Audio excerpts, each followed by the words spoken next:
This is Twit. At Quartz Fest, this was the best part. You'd be walking around and look down and find actual pieces of clear quartz on the desert floor.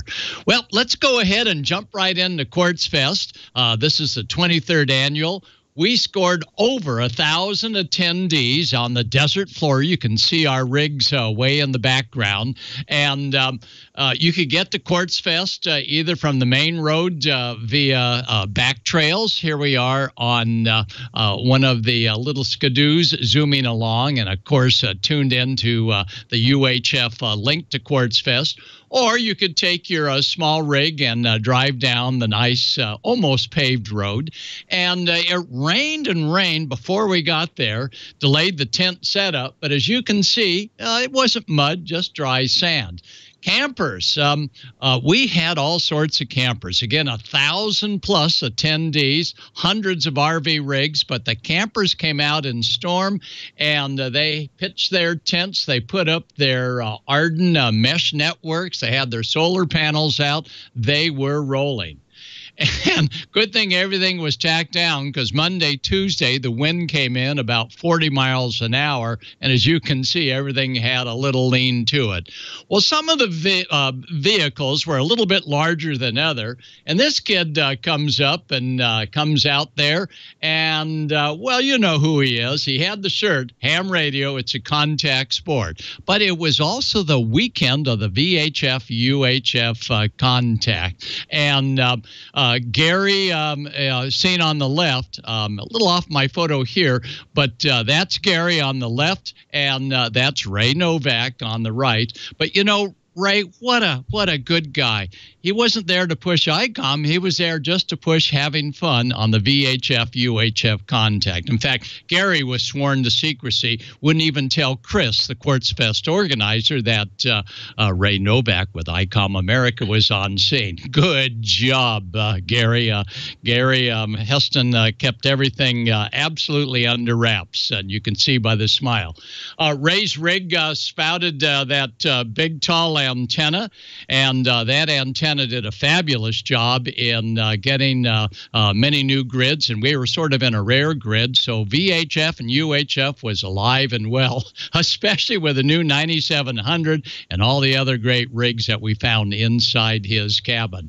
There were others on the air as well with their equipment and their loop antennas, and we made a lot of nice contacts on the VHF UHF weekend last weekend. And that's the mesh network, and we were very excited to see Don, KE6BXT, show off what the Arden network is all about on microwave. Well, greeting the Quartz Festers were our two Quartz Fest men and women, and we had greeters there at the welcome sign and table, and everything was computerized, as in years in the past, where you would just type in the call sign if you've been there before, and zingo, all of your information came up. And that's all thanks to Tracy Lineker with the great Mountaintop Amateur Radio Association, MTARA. Tracy had about 30 of his members there from the Lake Arrowhead area. And there's Tesla, and Tesla's looking good as well. But thanks so much, Tracy, for all the great computer work on registration. And, of course, the wind system, IRLP at its best, was there. And they had free coffee every morning before the sun came up, so it was a very popular booth. Everybody walking around with their portables. This one, little Elecraft, he was doing both voice as well as CW, internal batteries, and he made several good several hundred-mile contacts. This was our special event station, and Tom and Gloria Luther, as well as Zargon with a big antenna, helped get W7Q on the air in grand style.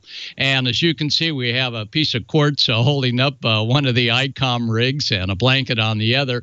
But you know who made the most contacts? The ladies. Yep, they absolutely cleaned our clock, guys. They were out on the air morning and afternoons and just did a fabulous job at the W7Q. Now, they had a distance challenge, and that was sponsored by the Arizona DX group. And And the distance challenge was like 9,000 miles was a further contact at 100 watts on portable. But the best part of Quartz Fest is just sort of the cantankerine and all the fun things going on, and everybody had a great time.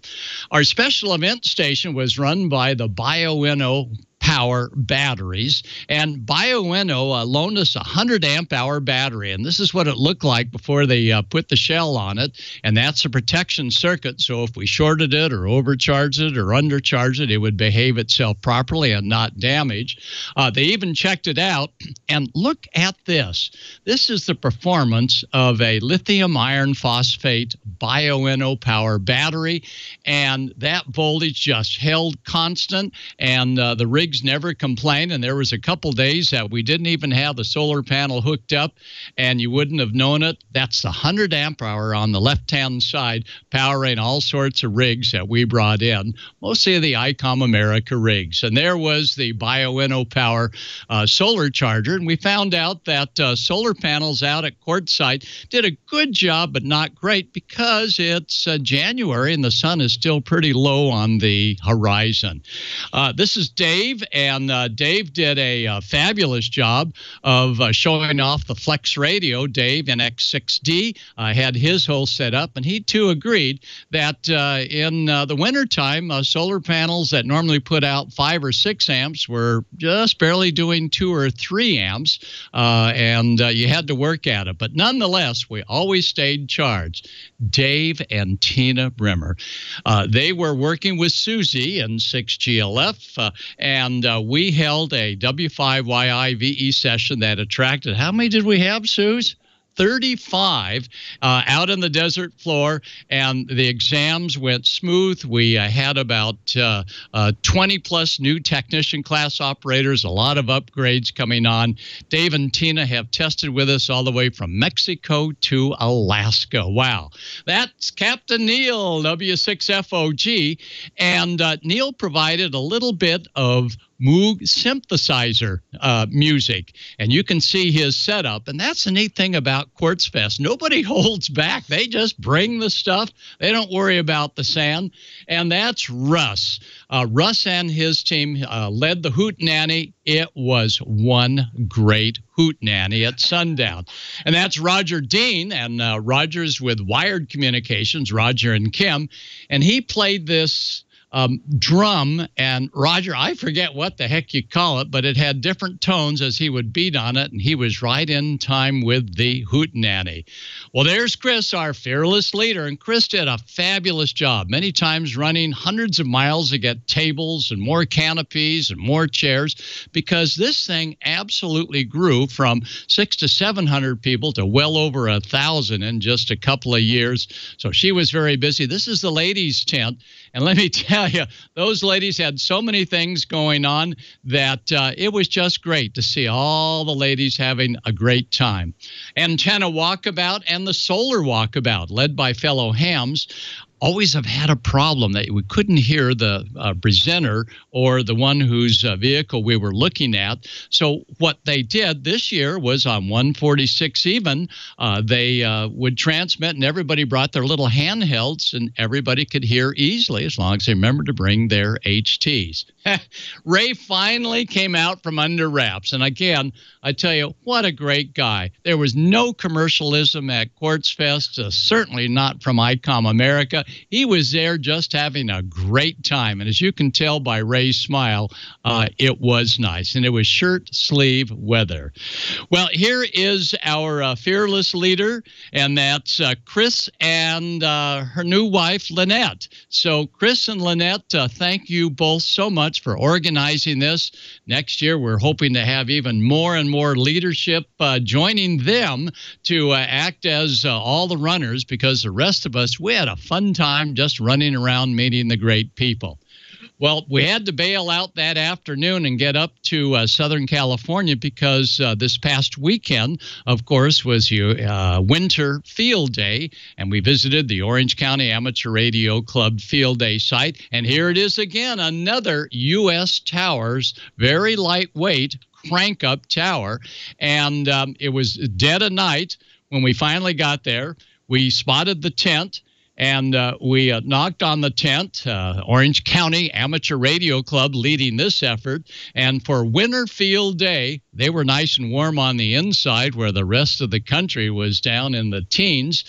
Computer logging, great operators from CW to all of the voice modes. Not all of them, the voice mode. And that's Chip Margelli, K7JA. He's got the headset on there and calling CQ on 20 meters, and they racked up a lot of points. So the neat thing about Quartz Fest is just all of the camaraderie of the hams.